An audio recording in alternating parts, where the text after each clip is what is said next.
The Austin community has seen explosive growth in recent decades. The influx of new people, cultures, and business helped keep the city thriving. But as Austin grows, how is the history of our neighborhoods preserved through its buildings? The Historic Preservation Action Learning Team tackled this issue.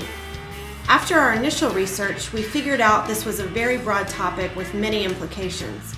To do it justice, we narrowed our focus to one neighborhood in East Austin around the 11th and 12th Street corridor, an area that is a dichotomy of the old and the new. In the past decade, the 11th and 12th Street area has been revitalized as residents move in and new businesses open. But this new East Austin is following on decades of neglect due to segregation and economic decline. Many old homes and businesses have been destroyed, and in their place, newer buildings.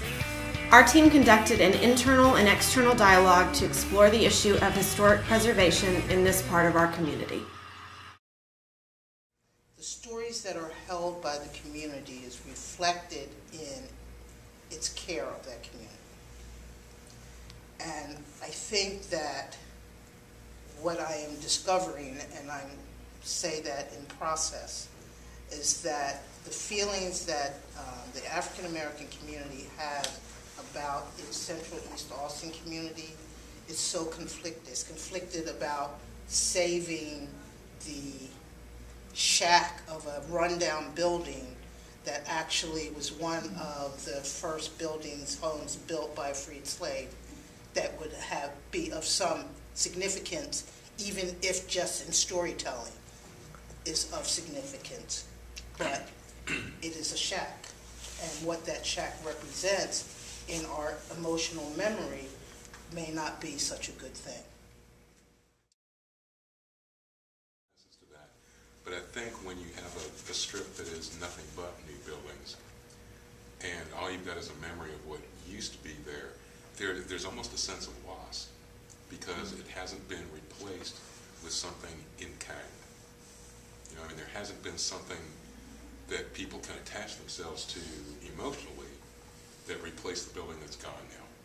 You know, when you look at a 2 or 3 story brand new mixed-use building, well, it could be on 11th Street, it could be on 6th Street, it could be on Exposition Boulevard, I mean, it could be anywhere, and people don't have that same kind of connection. I mean, we've seen it. It used to be on West 6th Street. There was a lot of arts organizations and artists that lived down that way, and that's all gone away. I mean, people have been pushed out. They came over here. You know, and as we see the studio tour changing every time it happens in East Austin, you know, we see people being pushed further and further out because they can't afford to be in those spaces that they once were. So I think that there has to be, I mean, somehow we have to wake up and say, we need to save this. There was an apartment complex there that was a drug and prostitution supermarket, drive-through.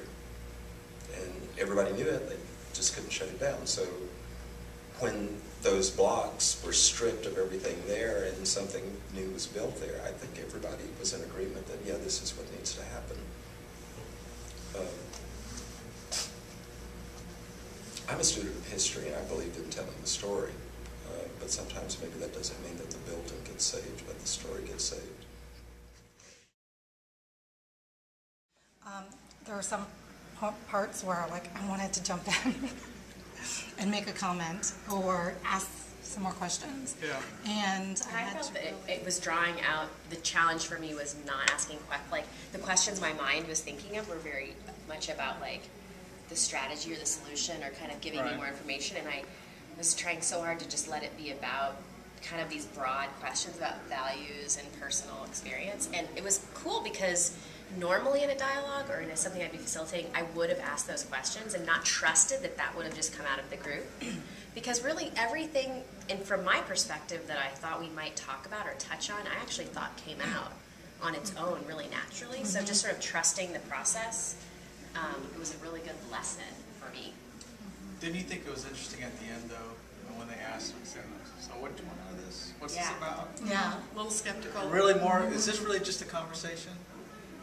I thought that was really interesting. I thought the way you talked, your flow, and how you carried yourself, there was no barriers.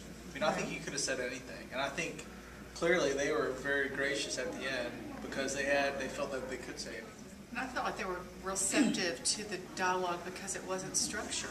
It flowed, and there was certainly you could tell there was a lot of respect around the room of what other people said. And I think the way, like you said, the way that you set it up, it was more casual. It was less formal, less structured. It wasn't a true panel. So it was more like having a conversation in someone's living room.